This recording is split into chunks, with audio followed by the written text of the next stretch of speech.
Bonsoir à tous. Dans le cadre du mois du paludisme, je vais vous expliquer dans cette première vidéo la cause la plus fréquente de mortalité chez les enfants de moins de 5 ans due au paludisme, en partant de ce que nous recevons généralement aux urgences pédiatriques. Alors aux urgences pédiatriques, on voit régulièrement des parents venir avec des enfants emballés, tout blancs, tout paniqués. Docteur, docteur, ça ne va pas, mon enfant est blanc. Et quand on regarde effectivement, l'enfant est tout pâle.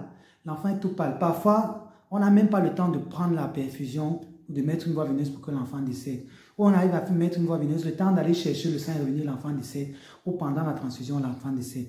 Qu'est-ce qui se passe? On vous explique ici ce qui se passe en amont. Généralement, vous avez cet enfant de moins de 5 ans, il peut avoir 1 an, 2 ans, 15 mois, qui commence à faire une petite fièvre. Voilà, maman se lève et va à la pharmacie et dit, donnez-moi le médicament du palu.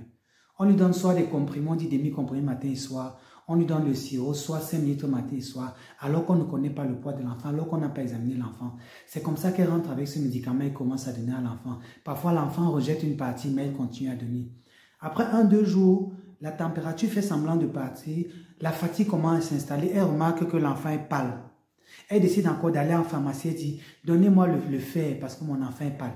Elle prend le fer et vient encore donner alors que l'enfant a un paludisme grave qui est en train de le consumer, de le ronger. Elle donne le fer, se rend compte que l'enfant continue à être fatigué, mais il ne chauffe plus beaucoup. Il est fatigué, il est tout pâle. Elle décide encore d'aller prendre des médicaments indigènes pour remonter le sang. On donne le PEM, on donne la feuille de côté, on donne le lait non sucré mélangé avec l'œuf du village et la grenadine, la betterave, sous prétexte que ça remonte le sang. Voilà donc l'enfant qui se retrouve avec 1 semaine d'évolution des symptômes.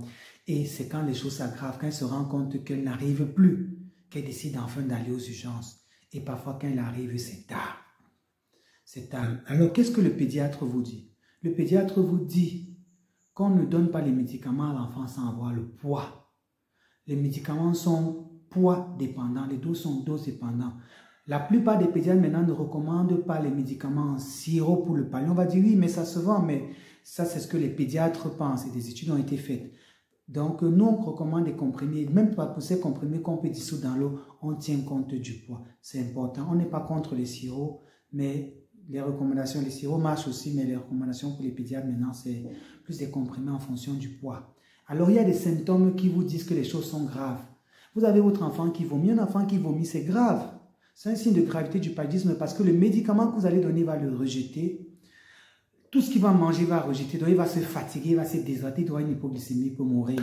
Donc un enfant qui a des urines noires ou très foncées ou Coca-Cola, c'est une urgence. Un enfant qui est jaune, un enfant pour lequel vous avez le ventre et qui a l'impression que c'est gonflé pendant un palu, avec une grosse rate qu'on appelle la rate ou une grosse plénomégalie, c'est des signes de danger. Donc faites attention à vous qui avez l'impression que le paludisme c'est une petite maladie, qu'il suffit de 3 comprimés pour aller à la pharmacie. Donc évitez aussi les injections que vous faites chez vos enfants dans les cuisses. Vous dites non, on l'amène au centre à côté, on fait une injection, le sang on le ramène, il faut une bonne évaluation avant. Il y a des examens à faire avant. Donc on doit vérifier le taux de l'enfant, le taux de sang de l'enfant. On peut le voir, il a l'air coloré, mais en fait il a une anémie. Comme on peut le voir, il a pas on a l'impression qu'il peut supporter alors qu'il ne peut pas supporter. Alors faites attention. Dans ce mois dédié au paludisme, voilà le premier conseil que je vous donne. Ce que tu ne veux pas apprendre par le conseil, tu vas l'apprendre par la souffrance. Si tu te bats pour l'humanité, tu es sûr de ne jamais te tromper.